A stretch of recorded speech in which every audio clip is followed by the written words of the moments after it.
Good evening. Hello. Thanks for joining us. Tonight, we're going to be talking to Daniel Knowles about his latest book, Reaping the Whirlwind, which looks at the perceptions of Bomber Command and how that's changed since the war. It's a fabulous subject, and we're really lucky to have Daniel here tonight talking to us about it. Firstly, a quick introduction to Barnform Publishing. We're an independent publishing house that was established just over 2 years ago now. We're very lucky to have the likes of Daniel, who are, existing authors, but we're also lucky to have first-time authors, and it gives us a nice contrast in our styles that we see. Mainly military history subjects, particularly Second World War, First World War, and the Anglo-Zulu War. So yeah, if you're interested in finding out more, head to our website. Don't be shy. Feel free to reach out to us. So, without further ado, I'm going to hand over to Daniel to introduce himself and give us a little bit about his background. Thanks, Ashley. Good evening, everyone. Yes, sir. I'm a military historian based in Newcastle upon Tyne, Northern England. Um, for me, history is just one of my great loves. It all started for me on a family holiday when I was 7 or 8 years old over to the Normandy beachhead. And, at school prior to that, I had done the Romans, the ancient Greeks, the Tudors, and I wasn't really interested in history, but something about, you know, walking around Pegasus Bridge, visiting Sword and Juna on that holiday, something clicked. And it's been a bit of an obsession since then. The war and just learning all about it and the different nuances and the battles, the campaigns, the equipment, the men, and the personal stories. It's just been, you know, well, just a treasure trove. It's an endless slope, really, isn't it? There's already so many things, and you can look in one kind of subject and then find connections to another, and it's just like a big tapestry, really. It is, and it's one of those subjects where I don't think you always think that you know a lot about a particular area, but then you find something else, be it in a book or an archive or in a documentary, and you think, I didn't know that. And you delve and you discover a full new rabbit hole, which you maybe didn't know existed prior. It's fascinating. Yeah. Well, you've got obviously still being young, you've got plenty of road ahead of you. So I'm sure there'll be many more kind of rabbit holes to fall down and subjects to discover, and that's the beauty of history. Um, but this isn't your first book, Reaping the Whirlwind, as I mentioned in the intro. So I guess how did your writing journey start? Like what got you into writing? Um, I would say I've always been interested in writing from a young age. I remember growing up, I would write stories, and that was a pastime for a period, and they weren't very good. And recently, when I was packing up a few things ahead of moving house, discovered a few of them, and they were terrible. Um, it's always been just been there, and that served me well, sort of at A level, then university, and then I was quite fortunate with being able to publish my first book. And it wasn't something that I had intended to write, but it was the right thing which came along at the right time. Um, at the time I was off work, having suffered a motorcycle accident. So I had a broken right hand and a fractured left wrist, so I was in a cast. And I was asked if I would write a book on the German battleship Tirpitz. Um, so between doing research, I was typing one finger, which made it quite a chore. It's quite humorous to look back on. And the rest, as they say, is history. Yeah, literally, yeah. So I guess with this book then, Reaping the Whirlwind, how did that come about? Um, well, the genesis for that was my university dissertation. So second year, I had to come up with our dissertation topics.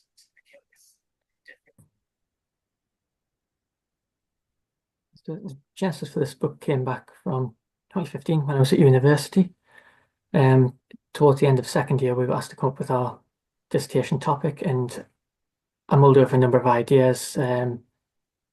Stuff to do with D-Day, the Tyne Tees Regiment, and eventually I settled on Bomber Command. At the time, it was the 70th anniversary of the bombing of Dresden, and seeing bits and pieces on the news, um, something clicked, and I thought, well, how has being changed the way Bomber Command have been portrayed throughout history? Because it was a lot about the reconciliation and the bombing and how it had affected people, and how Bomber Command hadn't always been celebrated. Um, and it all just sort of spiraled from there. So I wrote a dissertation, but it was a fairly limited piece, being 10,000 words, um, which as what comes across in this book, there's a lot more to that than meets the eye. It's a very expansive subject, and I probably could have wrote half as much again in this book on subjects that I didn't potentially cover, um, because it is that much of a expansive area for research, and it's an area of research which I would say is it's somewhat neglected. Definitely. Yeah. I mean, as you said, that there's all kinds of way you could have shaped this book together.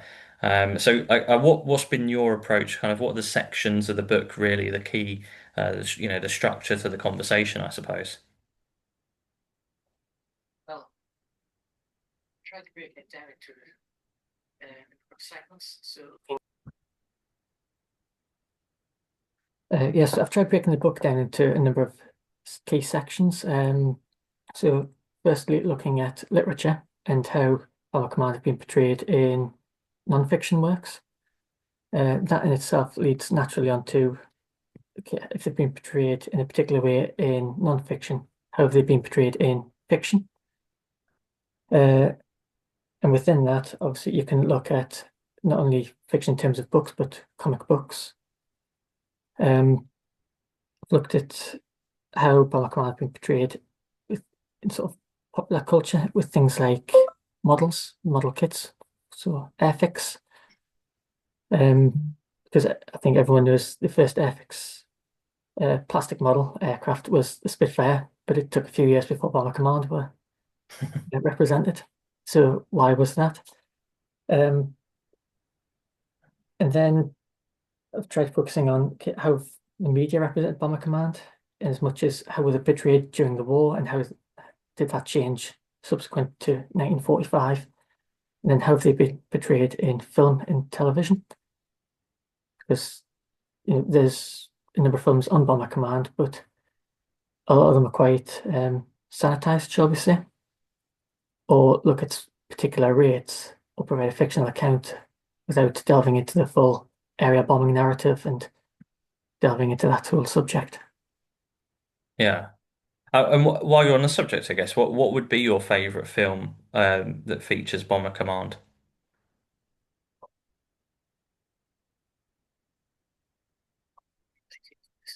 James Jeffries, James Lewis, but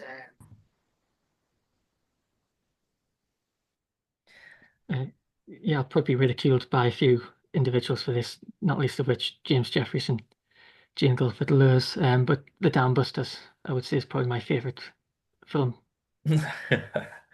It's interesting. I was listening to the podcast the other day, and it's great. They've got so much knowledge on the subject, and they're so passionate. But as you say, the Dam Busters get so many people into the subject, and it feels a bit wrong almost to discard it by the wayside and be like, oh well, right, forget about that. Let's focus on everything else. But I think in truth, it's as you say, it's such a broad subject, and books like yours what Jane and James have both been writing about and are writing about, it goes to show there's so much more to this subject than is currently out there. Yeah, I think it's one of those subjects which it's wrong to say it's been overlooked in historiography, but I don't think there's necessarily as much out there on Bomber Command as, say, compared to D-Day or some of the other events of the war or campaigns. Um, I think it's probably only really now that we're beginning to rectify that and delve deeper into the subject. Hmm, definitely. So I guess probably an apt question then. So how has the way Bomber Command is written about? How would you say, have there been changes to that over time?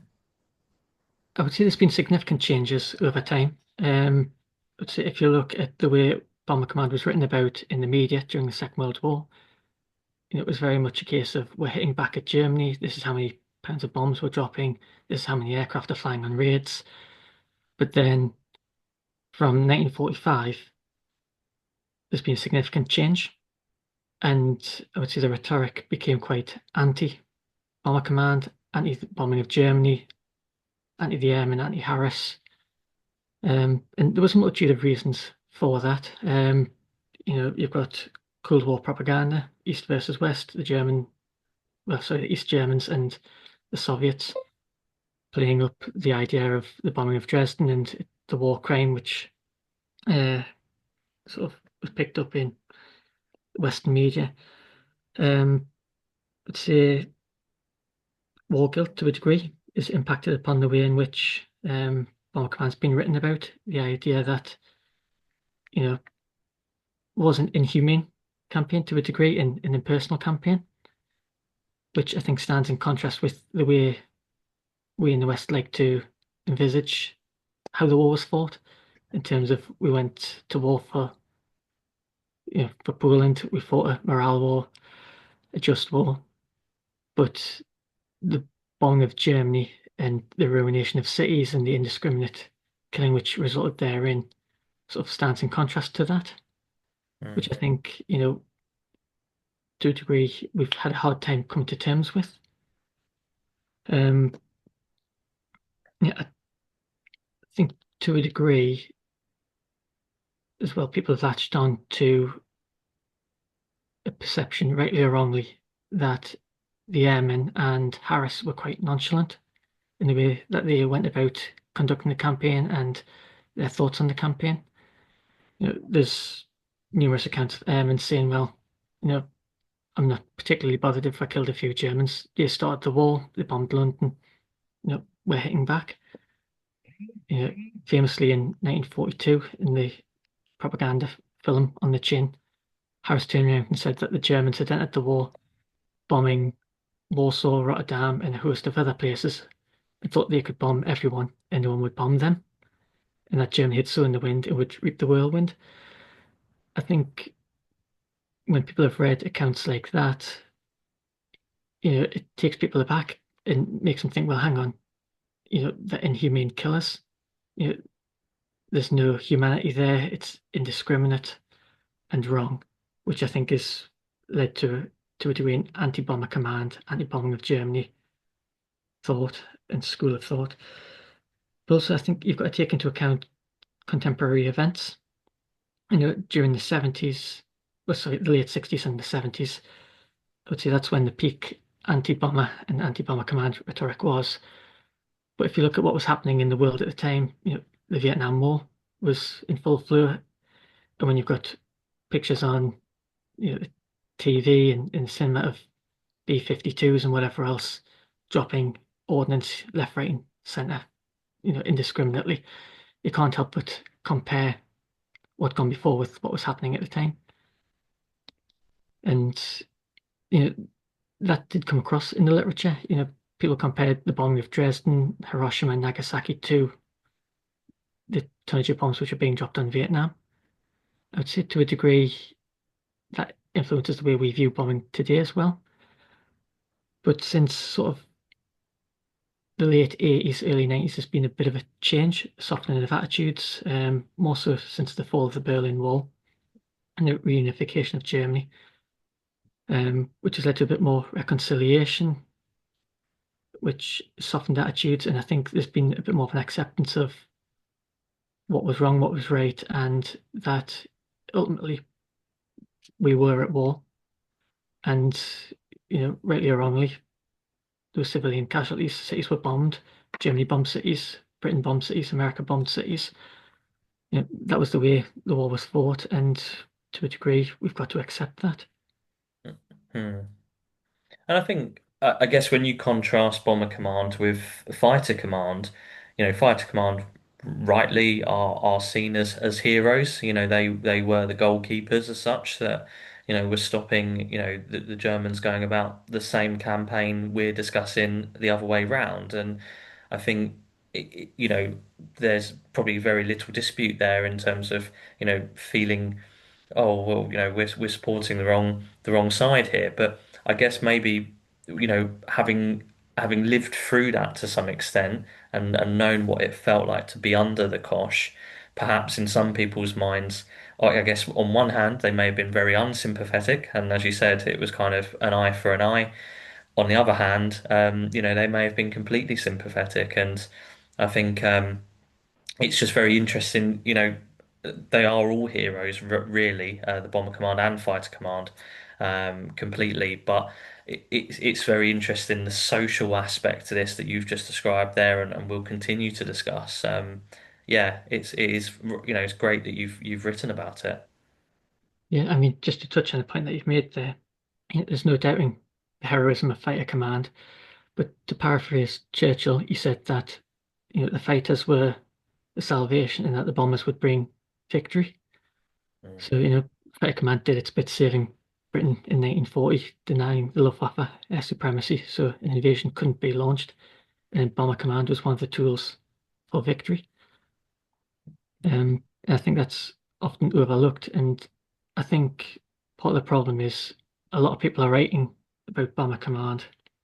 They were writing 10, 15, 20, some instances 30 years after the war. They didn't necessarily live it and experience it. And I think it's very easy for anyone to sit there as an armchair general and say, well, why did you do that? That was wrong. This was the right decision. You can see it today with arguments over in the build up to D-Day, was the transportation plan or the oil plan the best method, or was the bombing of Germany a better option?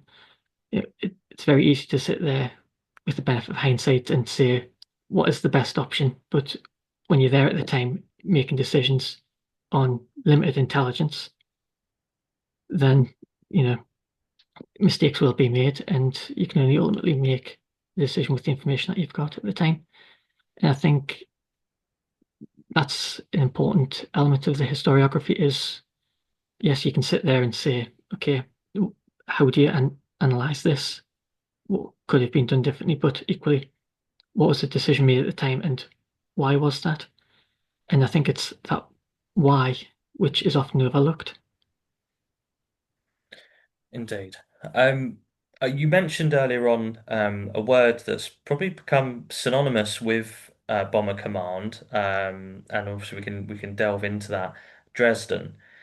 Why do you think that Dresden has come to kind of symbolize the bombing of Germany, and as such as also a kind of a rallying point of sorts of the condemnation of Bomber Command? Well, I think that reason is several-fold.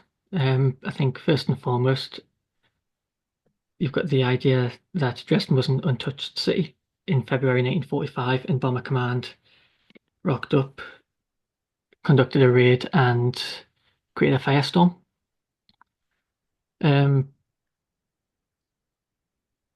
you've also got the fact that Dresden is linked with the fallout of strategic bombing. It was within weeks of Dresden that Churchill released a memo saying, we shouldn't be bombing German cities anymore, and Bomber Command's raids were sort of curtailed. I think in large part, the reason it's synonymous is the way in which Dresden was announced to the world. So there was a briefing on how Bomber Command had hit targets in Germany, and it was a ill-advised briefing, shall we say, where words were used which potentially shouldn't have been used, and a dispatch from the Associated Press somehow evaded the censors and made it its way over to America and to the neutral press. And the words that were used were that Allied air chiefs had finally made the decision to launch the long-awaited, sorry, they had made the long-awaited decision to adopt terror bombing, um, which I think is really the turning point and is the reason why Dresden is synonymous with Bomber Command, in as much as what was an ordinary raid all of a sudden was framed as a terror raid. And from there, it's spurred a whole host of propaganda. You've got casualty figures which have ranged from high to the extreme and to the unbelievable and unrealistic. Um, Joseph Goebbels, he got the figures, and preliminary figures that he was given said 10,000 had perished, and he added an extra zero onto that and magically created 100,000, which was then reported in the Swiss press and the Swedish press and led to questions in the House of Commons based on those articles, which brought more into the public forethought. Because while bombing had been sort of spoken about in the papers, all of a sudden there's hard, or what appeared to be hard casualty figures being printed on the front pages, questions being asked in the comments, have 100,000 people really been killed?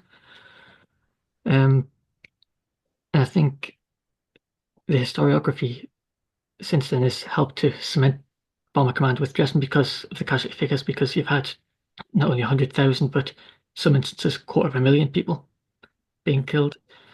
There's been talk about, you know, extreme numbers of refugees in the city, or it being just full of civilians. And within that, there's the idea that civilians are innocent and non-combatants. And that is a full rabbit hole that you can go down, combatant versus non-combatant, because you can argue being a total war, no civilian was necessarily innocent because, well, they may not have been on the front line in uniform, they're there in the factories, they're there manning, you know, uh, air raid posts, etc., etc. So they're all performing a vital function to the war effort. Um, there's the idea that Dresden had no strategic importance at the time of its destruction, and it was destroyed simply because Bomber Command had run out of targets, and that Churchill had apparently said, "We want to give the Soviets an idea of our destructive potential and what we can do." Um, I think as well, there's the fact that the raid occurred in February 1945, and that leads into the indiscriminate nature of the bombing and the idea that the bombing was unnecessary, which has helped to make Bomber Command synonymous with Dresden, because a lot of questions surround, well, why did Bomber Command target Dresden in February 1945? The end of the war was in sight. It ended on the 8th of May, but that overlooks the crucial arguments of at the time. Yes, the war was going to end in 1945 in Europe, but no one knew exactly when. And overlooks the fact that less than a month prior, the Germans had launched or had been fighting the Battle of the Bulge. It had launched in December 1944 and were still fighting it in mid-January 1945. Hmm. So the Germans still clearly had fight in them, so there was no guarantee that they were going to surrender in May. Fortunately, they did. But, certainly February 45, no one could be quite sure when that was going to be. But I think also because of the propaganda of the casualty figures and the furor which surrounded the bombing of Dresden, it was picked up by anti-war movements, um, and was used in Cold War propaganda, which has helped to cement its legacy. And, you know, as I've already touched on with contemporary events, articles on Vietnam specifically reference Dresden and the bombing of Dresden, which helps to keep it in the public consciousness and makes it to be, uh, no pun intended, but it blows it out of proportion to a degree. Hmm. And it's a bigger issue than what it necessarily needs to be, and has helped to sort of create this monolithic extremity of bombing, which is, synonymous with Bomber Command and the destructive potential. And I guess as you've highlighted there, there's a lot of focus perhaps around the casualties on obviously on the ground, civilians or competent casualties on the ground. Perhaps less so on air crews. And is that fair? I would say so. Um, I mean, when it comes to the casualty figures, depending on who you read and where you get your figures from, there's different casualty figures. I mean, the US Strategic Bombing Survey, which is 50 volumes or 56 volumes, that gives three different sets of figures depending on which volume that you read. the official British histories give their own figures. The West German government came up with their own casualty figures. So no one's quite sure on that. And as seen with the historiography of Dresden, there's different casualty figures bandied around all the time. And you know, everyone focuses on the casualty figures of the German civilians or the bombing of French towns and cities and how many were killed there. But everyone overlooks the 55,000 who were killed in Bomber Command, which it is a shame. And personally, I don't think it's necessarily right. On average, or approximately 125,000 individuals served with Bomber Command during the course of the war. 55,000 were killed, which is around a 44% casualty rate, which is extraordinary. Officers during the First World War had a better chance of survival than an airman in Bomber Command. The only branch of the armed forces of any combatant at the time which had a higher casualty rate was the U-boat arm of the Kriegsmarine. Um, so I think it's wrong to sort of overlook the casualties of Bomber Command. And while overlooking the casualties of Bomber Command, it's overlooked that the airmen were volunteers. You know, they, they put themselves on the line voluntarily. No one conscripted them to go and fly sorties over Germany and elsewhere over occupied Europe. So, you know, in that regard, I think it's wrong to brush over the casualty figures. Um, I mean, the Air Ministry did recognise that casualties were high. In December 1939, daylight bombing was paused and a switch was made to night bombing because the casualty rates weren't sustainable. But Bomber Command did suffer heavy casualties on its operations. You've got Black Thursday from December 1943, where 23 aircraft were lost on return to Britain because of fog. They either crashed or they ran out of fuel, and men died arguably unnecessarily in that regard. And you've got the raid on Nuremberg, where 96 aircraft were lost, um, which it's a hell of a sacrifice. If you think of using Nuremberg as the example, on average you've got around 500 aircraft going out on a raid, and 96 don't return because they've been shot down. That's a that's a lot of aircraft. That's a lot of airmen to lose, Hmm. and it's not sustainable. So I think it's wrong to overlook the casualties of Bomber Command, and I think it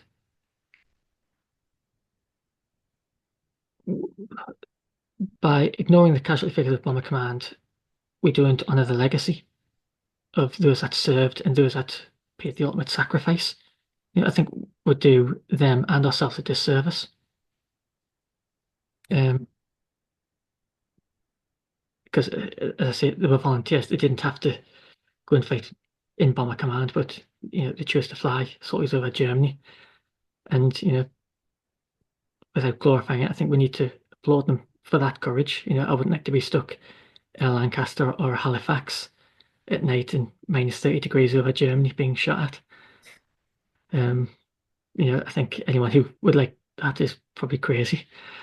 Um, so the fact that they were willing to do that and put it on the line in that regard, you know, it's wrong to overlook that fact.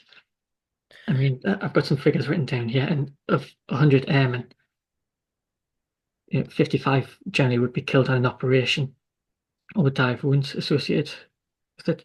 3 would suffer injuries of various degrees. 12 would be taken prisoners of war. 2 would shut down in escape recapture, and the rest, totally 27, would survive an operational tour.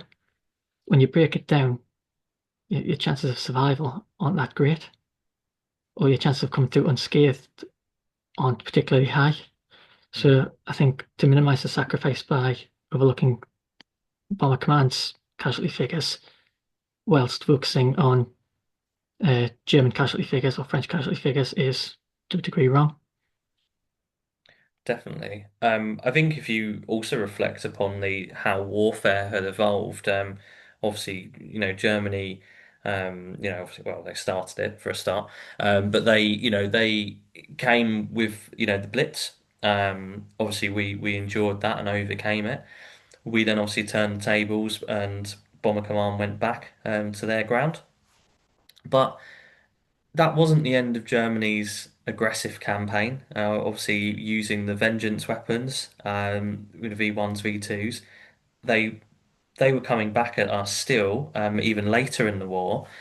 But yet these weapons were unmanned mostly, and I think that's interesting that it's hard to, vilify those weapons necessarily. Obviously, someone on the ground had to fuel them up and press fire and make sure it was all ready to go. But compared to the crew of a Lancaster, as you say, going through that ordeal that they had to, it's quite wrong then that they are you know the fingers pointed at them, as you say, rather than it being the overall view of total war, the decisions that have been made, etc. So obviously, any casualty of war is a grave, and I think that's that should include Bomber Command, and they should be remembered respectfully. Yeah, no, it's a valid point because I think today, particularly, we take for granted, over the horizon weaponry and you know, guided missiles, whereas during the Second World War, to drop your bombs on a target, you had to, by and large, see the target. Mhm. You know, Lancaster had a crew of seven, and that's seven men who had to go all the way to wherever the target happened to be to drop the payload. Whereas I think we struggle today to comprehend that because you can press a button either in a fighter jet or on a ship or on a land-based system and drop the same payload from many thousand miles away without having to go anywhere near the target. Indeed, and I guess with the U.S. Army Air Force, they were conducting precision raids of sorts for the time, against Germany, where obviously Bomber Command were kind of persevering with more like area bombing. What were the kind of reasons around that? Well, I think that's probably opening a little bit of a can of worms to a degree, um, because I would say when push come to shove, the US Army Air Force didn't conduct a precision bombing campaign against Germany. Um, the theory of precision bombing holds the idea that specific objectives like airfields or factories are being targeted, whereas the idea of area bombing is linked with indiscriminate bombing, where you just plaster a wide area and you'll hit the target. Um, in March 1944, internally the American bombing campaign was criticized because there had been, well, analysis done, and what the Americans found was that there was no real difference between the idea of precision bombing and area bombing. The two were believed to be more or less one and the same because of the results. Um, and it was a case of if precision bombing is morally indistinguishable from area bombing, and area bombing is akin to terror bombing, then precision bombing is therefore indistinguishable from terror bombing. And that was the dilemma the Americans faced. Um, I mean, American bombing plans, which were formulated at the beginning of the war, said that an aircraft such as the B-17 with its Norden bomb sight had a 1.2% chance of hitting a 100-foot target from 20,000 feet. So within that, they worked out that they would need 220 aircraft to hit the target, which that in itself doesn't lend itself to the argument of precision bombing. Yeah, I mean, there's talks about, and there's articles written about Harris seeing the results of raids of Bomber Command, where a particular target, like a factory, had been given as an aiming point just to satisfy the point blank directive, for example. And you would look at the post-fleet photographs and say, okay, we maybe need to extend the aiming point a little bit, and the aiming point would be adjusted so Bomber Command could say, okay, we've hit the target. To a degree, it's the same with the Americans. But I think there's a lot of focus put on the Norden bomb site and the claim that the Americans could drop a bomb in a pickle barrel from 15,000 feet, which that wasn't official American doctrine. It came from Norden marketing when they were trying to sell the bomb site to the US Army Air Force. And also, you've got the fact that the Norden was undoubtedly a good bomb site, and it worked very well when it was tested in the United States in clear blue skies over the deserts with little wind, perfect visibility, and no one shooting at you. But when you apply that over Western Europe, where you've got 8/10 cloud or 10/10 cloud, Luftwaffe fighters, anti-aircraft fire coming up, pilots taking evasive maneuvers, and the jet stream and other trade winds playing a part, then, well, and I suppose as well, fear of just wanting to get out of the target area, accuracy just to a degree go out of the window. Um, and the Americans did use systems similar to Bomber Command, like H2S, which they called H2X, which it's a blind bombing technique in aid. So they're employing similar measures to Bomber Command in that regard. Um, James Doolittle, who launched the Doolittle raid against Turkey in 1942, when he took over the US Army Air Force. Whilst on paper, you still had the US Army Air Force adopt precision bombing, the raids that were launched were akin to Bomber Command's area raids, and the results were more or less the same. And I think when you look at the American tactics of flying in box formations, of every bomber dropping its bombs when the lead aircraft does, that lends itself as well to area bombing.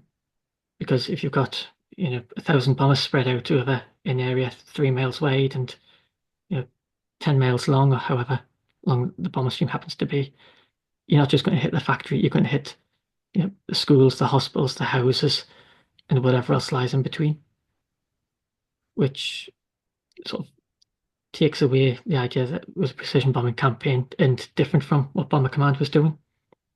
And you can't ignore the fact when looking at the argument that the US Army Air Force didn't have any qualms about launching an area bombing campaign. When you look at, say, Turkey in the Firestorm raid of 1945, and to a degree that could be the nature of the war, in as much as Germany was Britain's predominant enemy. We went to war with Germany over Poland, and they were the major threat in Europe. The United States was attacked by Japan. It just so happened Hitler and Mussolini declared war on the United States, which dragged them into the conflict. So you could say they had more reason for having less restraint against Japan than against Germany. So, I mean, it's a subject which I'm sure historians and anyone with an interest in Bomber Command, the US Army Air Force, and the bombing war more generally will discuss for years to come. The idea of precision bomb against area bombing, the US campaign against the British campaign. But for me, I think that's not a dangerous comparison to make, but a pitfall that we do make when looking at the bombing war is we try and tar Bomber Command with the American brush of, well, if the Americans could do it, why couldn't Bomber Command do it? Indeed. So I guess in terms of commemoration and reflecting on Bomber Command and in more recent years, the important Bomber Command Memorial was opened in London, but that was a long time coming compared to, say, the Battle of Britain Memorial or similar. So I guess why is that? Why was that path so much tougher than the likes of Fighter Command or for individuals such as Monty, Slim, etc.? Um, well, I think with Fighter Command, obviously they'd saved Britain in 1940, and you've got Churchill's famous words, never in the field of human conflict was so much owed by so many to so few. The fighters were the salvation. And I think they were a great propaganda tool in that regard.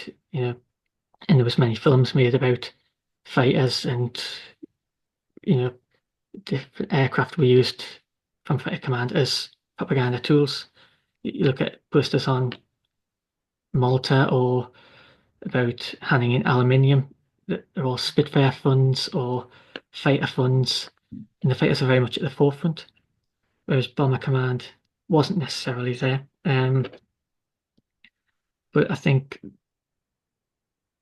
when it comes to commemoration, it was probably natural that Fighter Command would be commemorated and celebrated in that regard without any qualms, whereas Bomber Command post Dresden was vilified, and I think it became politically unsound to honour Bomber Command. But also, I don't think there was necessarily the public appetite there.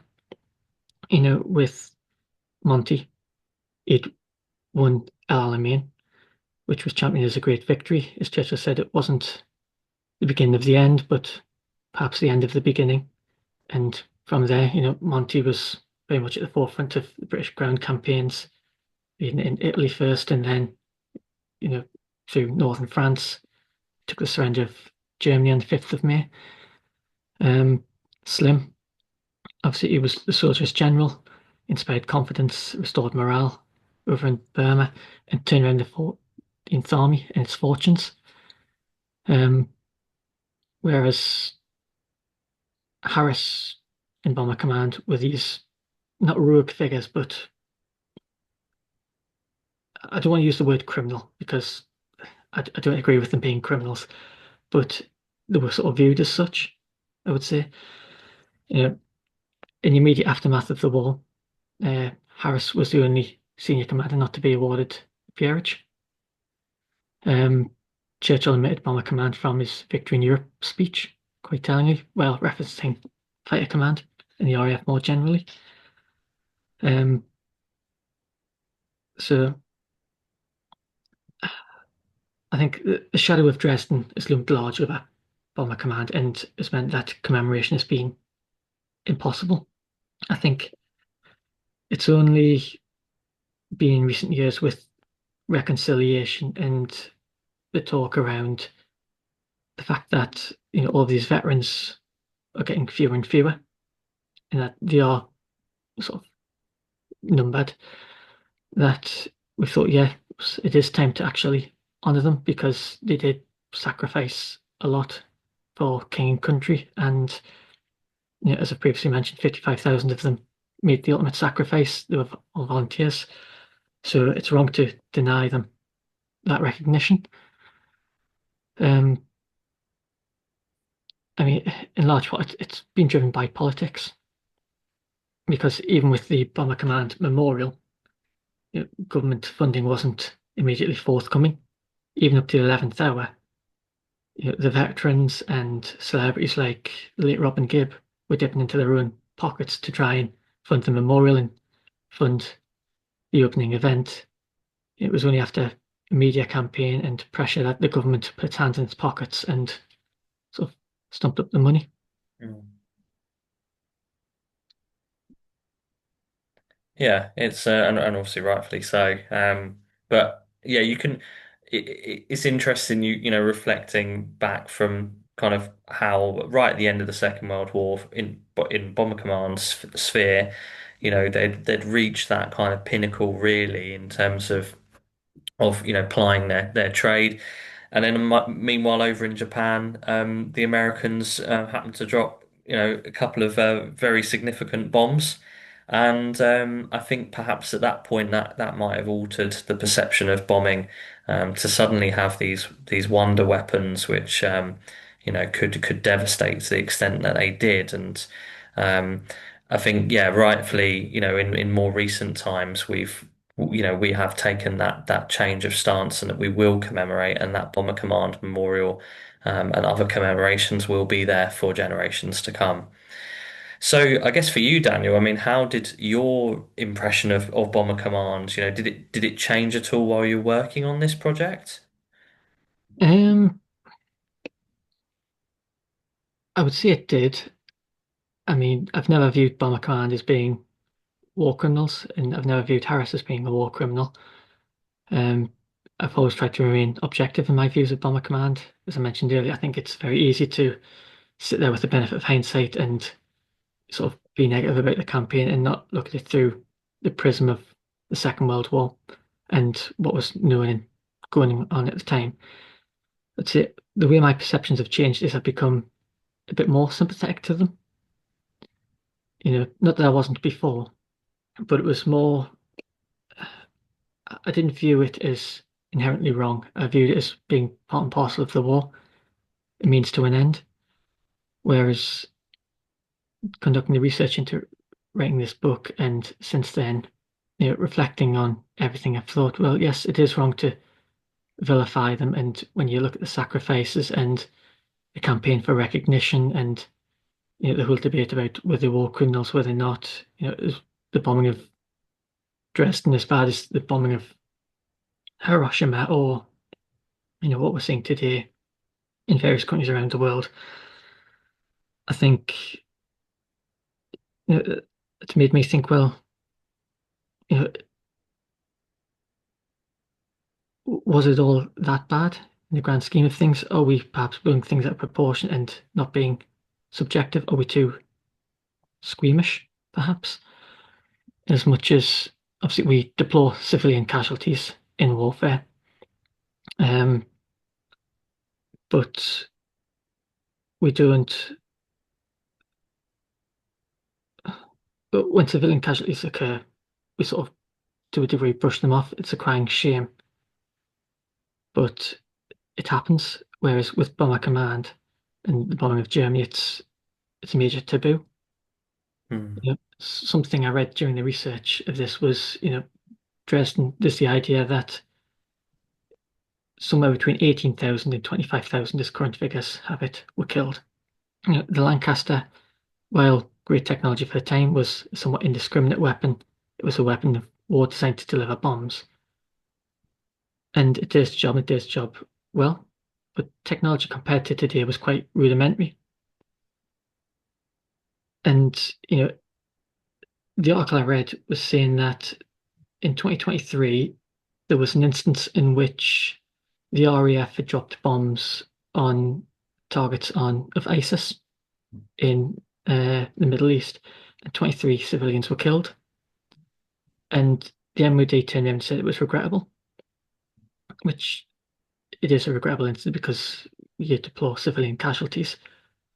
But when you think that that is a £10 million fighter jet dropping a £4,000 laser guided bomb with a pilot who's had X amount of man hours training and it's been done in peacetime and he's had X amount of million sort of spent on to do that and he's got the peak technology now.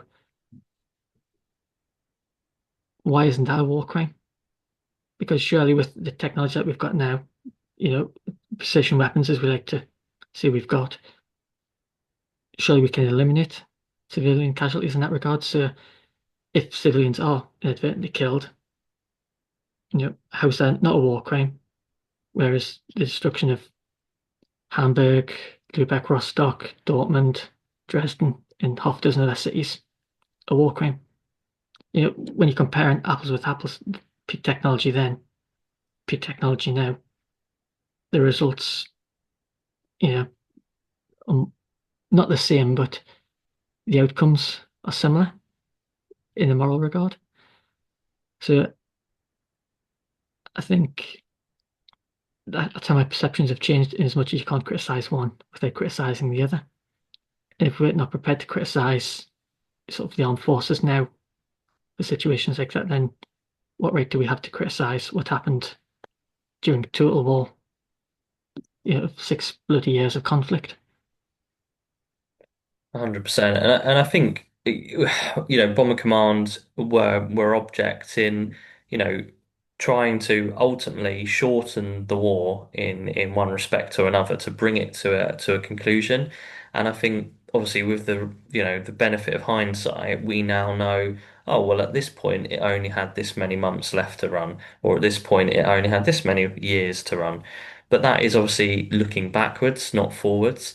And I think, these, brave young men who, boarded their Lancasters, Halifaxes, Mosquitoes, Wellingtons, whatever it might have been, did they think, what they were doing was wrong in any way? I don't think so. There would have been maybe the odd kind of humane concern, but ultimately they were doing their bit to, to end the war, to bring about peace.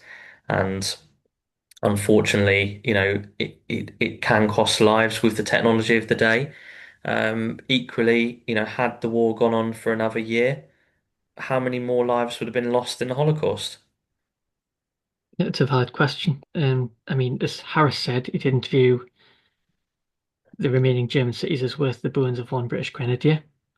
So, as far as Harris was concerned, he was trying to obviously destroy Germany's capacity to wage war, but with the aim of saving British and Allied lives. You know, Hmm. Germany had obviously in 1937 bombed Guernica during the Spanish Civil War, and that had a great morale and terroristic effect on the world. Um, you know, Warsaw, Rotterdam had forced quick capitulations. London was subject to the Blitz, where the Luftwaffe tried to break British morale and the will to resist. Now, what would have happened had Germany not invaded the Soviet Union and from the middle of May recalled the Luftwaffe to begin that build-up? We don't know. But you could say that what Bomber Command tried to do in targeting German cities was exactly what the Germans had tried to do to us. And there's a focus on the firestorms, which weren't an exact science. Bomber Command didn't have a magic recipe of being able to create them at will. There was conditions involved, and it's overlooked that the mathematics and science behind the firestorm actually came from the British studying what the Germans had done during the Blitz and working out the ratio of explosives to incendiaries. And Hamburg was a prime example of everything coming together to create a perfect firestorm. Dresden was an unfortunate incident. Yeah, the Germans recognized that Hamburg had the situation had been repeated across 10 different cities, probably would have forced a capitulation. If Bomber Command knew that and could have done that, would they have repeated it? Probably, because it would have brought an end to the war. But it didn't happen, so we'll never know. And it was just a case of chance create the firestorms by and large. And, Dresden and the fallout from there has been one of the unfortunate results of that. Definitely. And I think finally, as we kind of draw towards a close, I think it's interesting the end of the First World War, how obviously the blockade had such a significant contribution towards the end of that war, and yet the Royal Navy, remained, very much in, a jewel in the public perception, I would say, definitely, the senior service, etc. So, and yet, obviously, with how the World War ended, that we had this lasting kind of legacy of bomber command, which thankfully, I think through your kind of your musings tonight, I think through how you've gone about the book, I think you've really shown how, as a nation, we've gone on that journey. Um, through the decades, and we're in the kind of perhaps more kind of reasoned and balanced position that we're in today. Yeah, I mean, it's hard to argue with that. Without doubt, there's been changes, but we focus on the bombing of enemy cities with Bomber Command, but it's often overlooked that its last operations of the Second World War were humanitarian, dropping parcels of food to starving people of Holland. So while it was a weapon of war, it was also a weapon of salvation to a degree. Completely, completely. Well, thanks, Dan, for going through all of that with me. I found that really enjoyable, really kind of stimulating conversation. As obviously, I know you're going through a bit of a house move shortly, so that's gonna take time. I can sympathise. But will you return? What would be next on your kind of writing list? Yeah, I've got a couple of books which I'm using and working on at the moment. One is a new history of the hunt for the Bismarck in May 1941, because I think it's a subject area which it's been explored, but there's a lot of elements which are neglected in the current historiography. Um, and another topic which I'm really in the depths of researching at the moment is Black Thursday, subject which I touched on earlier, which was the raid of 16th of 17th of December 1943, part of the Battle of Berlin, where Bomber Command set out to target the big city for the sixth raid of the campaign. Um, a handful of aircraft were lost over the target, but then upon return, the vast majority of the airfields were shrouded in fog, and more airmen died through crashes in Britain than died over the target or died through enemy action or the results and causes, which I think it's one of the great tragedies of the war. As much as returning back to Britain should have been sort of a welcome experience, a sigh of relief for a lot of the airmen. So to have to have gone through the whole psychological build-up of an operation to then endure hell over enemy territory, being chased by night fighters and enduring flak and participating in a bombing run, to then come back and find that home isn't that welcoming place that you left, and that, home was to a degree deadly, is a fascinating subject, and it's a tragic one which has been somewhat overlooked in the wider historiography of the air campaign, and one with further study. Well, both sound like interesting prospects. So whether we find you at sea or in the air over Berlin, I'm sure it will be a good read in due course. So I guess yeah, thank you again. If you haven't already got a copy of Daniel's book, please check out our website, which is barnformpublishing.co.uk, or alternatively, Amazon stocks it as well. So yeah, thank you very much. I will end the recording there, and thanks again for your time. Thank you very much.